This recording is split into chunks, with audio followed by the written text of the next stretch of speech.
Hi, everyone. We're back for another episode of The Janelle Show, and I am here today with a fellow marketer, Anjum Bandari. She is a social media obsessed content creating nerd who has turned her passion into a career. She started Anjum Bandari Marketing with the sole purpose of supporting businesses to leverage the power of social media to help them grow and make their mark in the digital world. She has worked and guided with over 25 businesses with helping them nail their social media strategy, increase their metrics such as lead generation, inquiries, and sales.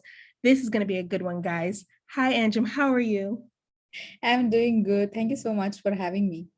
Oh, no, thank you for being here. I know some people would not have a fellow marketer on because maybe they think Mhm. it's a conflict of interest, but I like to hear other people's opinions on marketing. So I told you before we started recording that I do not like managing people's social media. I don't even like to do my own social media. So how Mhm. did you start with your love of social media? Oh, so I wouldn't say like I before I did this, like I had a personal Instagram account, which was like I used to post normal things like that. But what I was really looking was something that would give me the ability to work from anywhere in the world, give me some financial freedom. I was looking a way out of my corporate job for sure. So I started researching and finding all of these different sources which could give me that. And when I started out, I started with marketing. It was fascinating to me. I invested in a mentor and I took her course, worked with her, and in the beginning I used to work on all of these different aspects, like the sales funnels, the Facebook ads, and Instagram was only a small part of what I did initially. But as you know, I grew and I was doing more of freelance work. I started realizing that Instagram was something that I enjoyed doing. So I niched down and focused more on Instagram, and just phased out of all of the other things. So, a conversation that I constantly have on this podcast is people being scared to niche down because they feel like it's going to give them just such a small market and they're only going to be able to make a limited amount of money. What was your experience?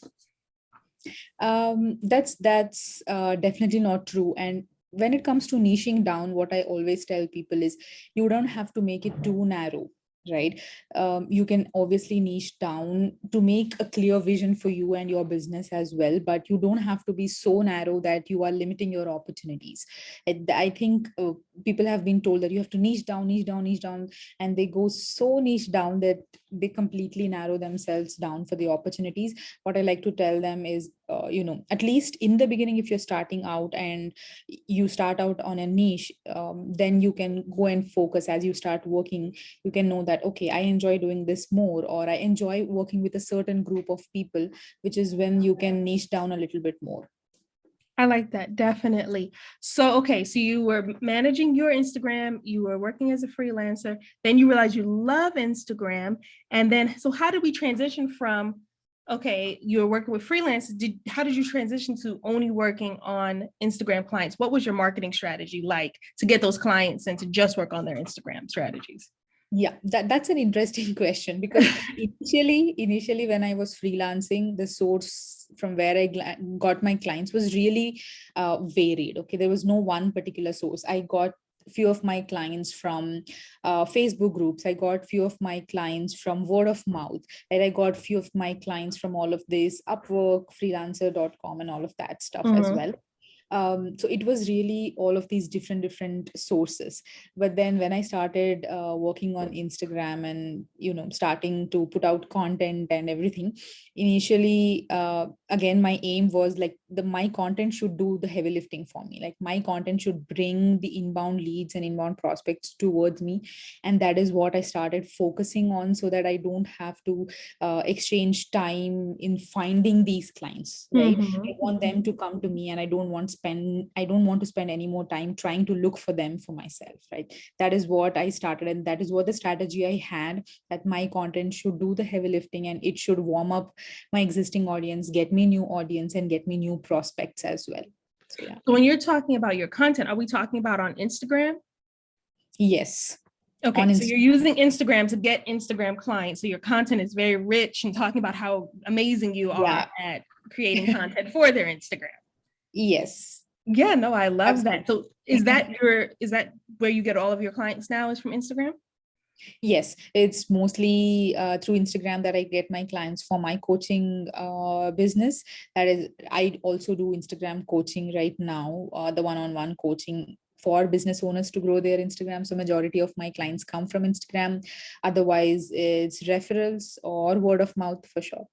Okay, so I missed that part here. I didn't realize you were an Instagram coach. Okay, so we've moved from Yeah. Instagram posting as a freelancer, social media manager, to now your Instagram coaching. So what are we coaching on? Are you managing people's Instagram still? Yeah, I do manage Instagram for some of my oldest clients, but what I've transitioned into is not managing the content creation, content editing, and graphics and all of that stuff. I've rather transitioned into the lead generation and DM management and all of that stuff for some of my older clients, because I'm working with them from a very long time. So I do that, the lead generation and the DM part for my older clients. And other than that, my main focus is my Instagram coaching. Okay, great. I love that.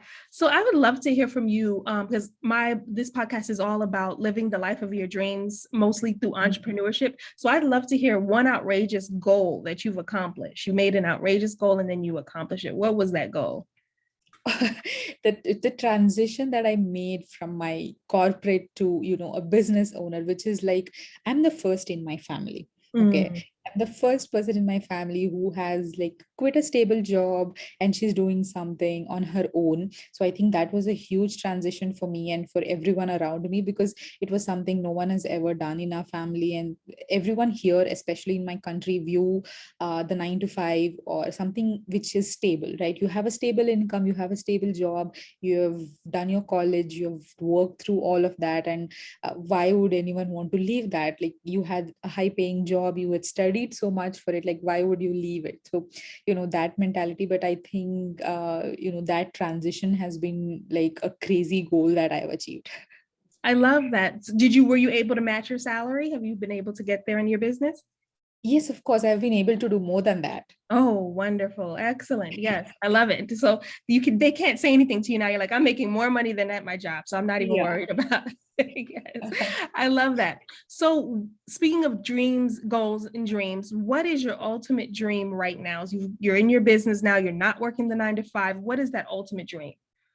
So ultimate dream for me is, of course, scaling my business, right? I want to impact and help as many entrepreneurs out there who are once in a position where I was, a few years down the lane, like where I was struggling and where I was trying to seek some support. I think I want to help those entrepreneurs who are just starting out so that they can make it big, and side by side also scale my business, scale and grow it into a team and then into a huge company and all of that. Okay, I love that. I love that. So let's get you some clients then. So tell us, who is your target audience? Who, if there's somebody listening on the call, she's like, oh, I need to work on my Instagram, but I don't know if I'm the right client for her. Who is it that you're trying to reach right now? Yeah, so my ideal client is, of course, a business owner. Okay, they can be coaches, consultants, they can be service based businesses or product based businesses. So, anyone in these sectors, the business owners who are looking to grow their following, looking to grow and scale their business from Instagram, want to get leads and sales from Instagram, because we already know the impact that Instagram has, right? So, Instagram is something which cannot be ignored right now as a part of your social media marketing strategy. It is an inevitable part, and you have to leverage it. Of course, if you are not, then you're definitely missing out. So if at all you're looking to grow and scale your business and you want leads and sales coming to you in an inbound fashion, right? If you are someone who doesn't like to reach out to people on all of these platforms trying to hunt for clients, and you want people to come to you instead, you have that mindset, then definitely you fall into that my ideal client category. Perfect, perfect. Thank you so much for that. I think that if anybody wants to grow their business, social media in a total should not be ignored, specifically Instagram for specific types of businesses, like Anjum was just saying. Anjum, think I mentioned to you that I'm a big reader. I would love to get a book suggestion from you. What book do you love to read? What book do you suggest to the audience to read? Oh, I absolutely love that. My all-time favorite book is Atomic Habits. I'm not really sure if you've already read it, but it's an incredible book. It's such a practical book. It gives you an outline of step-by-step procedures of how you can implement your habit, or how you can change a habit, or how you can build new habits. And it's not like, okay, it's just information. Like, the book gives you like what exactly do you need to do, like do this, do this, do this, that you need to change a habit, like how does it work scientifically, and it's such a easy to apply book that I just keep reading it again and again and again, so that I start implementing at least some of it, because it's a huge book and there is so much going on in there. Okay, no, I definitely wrote that down. Thank you. That sounds like a good one. Thank you. Anjum, where can people reach you? What's your social media? What's your website? Please share with us so that we can reach out to you and hire you for Instagram and for coaching. Yeah, for sure. So the best place is Instagram, of course. I am at the rate Anjum Bhandari. So it's ANJUMBHANDARI. And my website is Anjum Bhandari, spelled the same way, like anjumbhandarimarketing.com. Okay, perfect. And so what I'm going to do is I'm going to place those links as usual in the show notes down below. Anjum, this was wonderful. Thank you so much for this. Thank you so much for having me. It was super fun. Yes, this was great. Guys, this has been the Janelle Show. Thank you so much for listening. We're here every Sunday at 10 a.m. Have a great day.